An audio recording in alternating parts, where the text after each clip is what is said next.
प्यारे दर्शकों, आप सभी का हमारे चैनल में स्वागत है। धर्म से जुड़ी वीडियो देखने के लिए हमारे चैनल को सब्सक्राइब और लाइक करें। धन्यवाद। प्यारे दर्शकों, अगर आपने वीडियो का इससे पहला भाग नहीं देखा तो इस चैनल पर जाकर देखें। धन्यवाद। पिछली वीडियो में हमने देखा कि साखी से 2 घेव की और अब आगे साखी और चली। हम यह दुआ करते हैं कि प्यारे दर्शकों के ऊपर वाहिगुरु कृपा करे। वाहिगुरु वाहिगुरु वाहिगुरु। अगर आप गुरु जी से प्यार करते हो तो वीडियो को पूरा देखे। धन्यवाद। साखी रावी जाने की। बाले ने कहा, हे गुरु अंगद देव जी महाराज, उस समय गुरु जी जहाँ जाते थे वहाँ के सभी जीव भवसागर से पार हो जाते थे। जैसे एक चंदन का विटप अपने इर्द गिर्द अन्य वृक्षों को भी सुगंधित करता है, उसी प्रकार जो भी गुरु जी के निकट जाता था उसके ही भाग्य उदय हो जाते थे और वह भवजल पार कर जाता था। चलते चलते गुरु जी एक गांव के निकट गए। वहां एक पुरुष रावी नदी पर स्नान को आता था। एक दिन उसने देखा कि गुरु नानक देव जी विराज रहे हैं और मर्दाना रबाब बजा रहा है। गुरु जी के मुख से पवित्र शब्द सुनकर वह पुरुष निकट आकर गुरु जी के चरणों पर नमस्कार करके बैठ गया।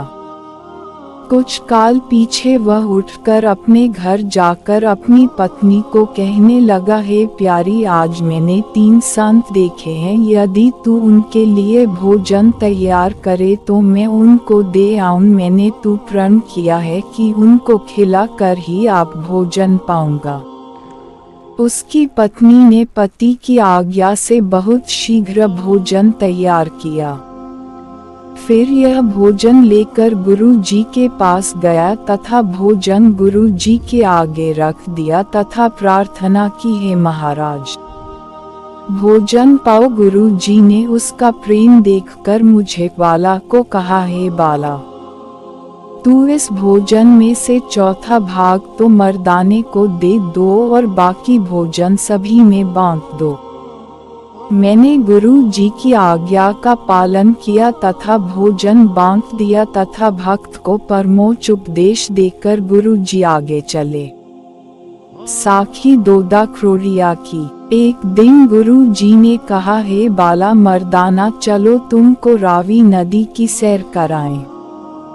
गुरु जी हमें साथ लेकर रावी के तट पर आ बिराजे। तब मर्दाना रबाब बजाने लगा और शब्द भी पढ़ने लगा। फिर मर्दाने ने कहा, महाराज, अब आगे भी चलना चाहिए। तब गुरु जी ने कहा, हे मर्दाना, उतावला मत हो। यहाँ एक दोदे जमींदार रहता है, उसकी धर्म पत्नी हमें जानती है। इतने में उस दोदे की धर्म पत्नी वहां आ गई और गुरु जी को बैठे देखकर बहुत ही प्रसन्न हुई। वह नारी अति निर्धन थी तथा उसके कोई पुत्र भी नहीं था। उसने अपने घर आकर अपने पति को कहा, हे ठाकुर, एक संत रावी के तट पर आए हैं, चलो उनके दर्शन करो। अब वे दोनों चले तथा गुरु जी के लिए दूध ले लिया। गुरु जी के निकट जाकर प्रणाम किया। गुरु जी ने कहा, हे दोदा, प्रसन्न हो। दोदे ने अति निम्रता से कहा, हे महाराज, आपकी कृपा है। इसके उत्तर में गुरु जी ने कहा, हे दोदा, परमात्मा तुम्हारे अंग संग रहे। उस दिन से दोदे की पत्नी तो नित्य प्रति दर्शनों को आने लगी, परंतु दोदा कभी कभी आता था।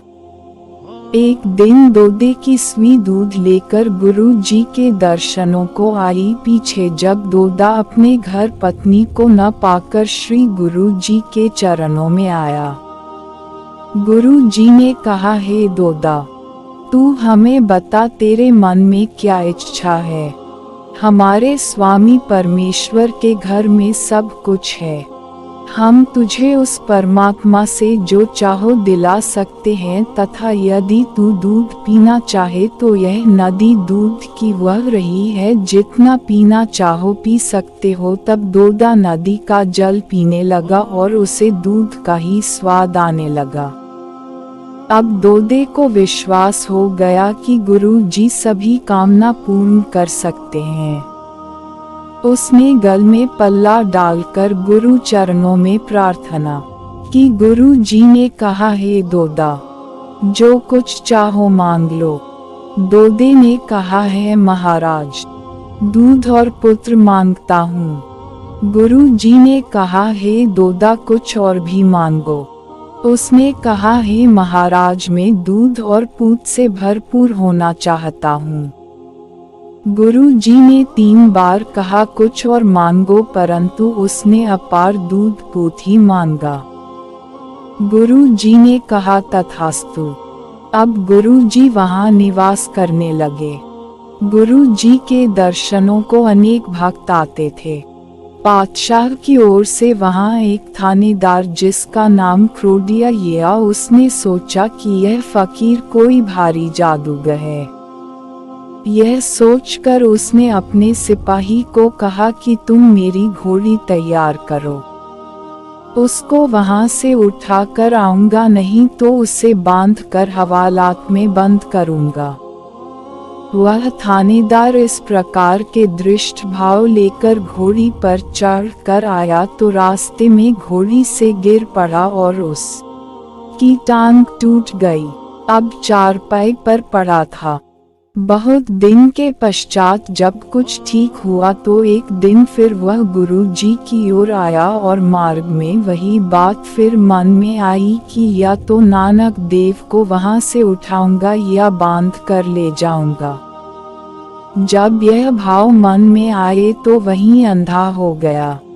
तब लोगों ने कहा, हे भ्राता, अगर तू शुद्ध भावना से जाए तभी वहां जा सकेगा, अन्यथा नहीं। अब क्रोडिया थानेदार कुछ होश में आया तथा लोगों से गुरुदेव की स्तुति सुनकर पैदल चल कर आया और गुरु जी के चरणों में नमस्कार करके बैठ गया।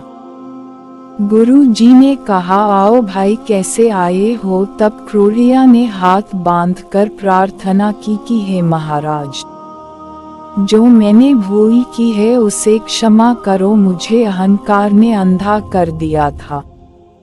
आप दया के समुद्र हो तथा मैं आपसे दया की भिक्षा मांगने वाला आपके द्वार पर आया हूँ, और यदि आप मेरी प्रार्थना स्वीकार करके इसी स्थान पर निवास स्वीकार करो तो मैं कुछ जमीन आपकी भेंट करूँगा तथा आप अपने नाम का यहाँ ग्राम बसाओ।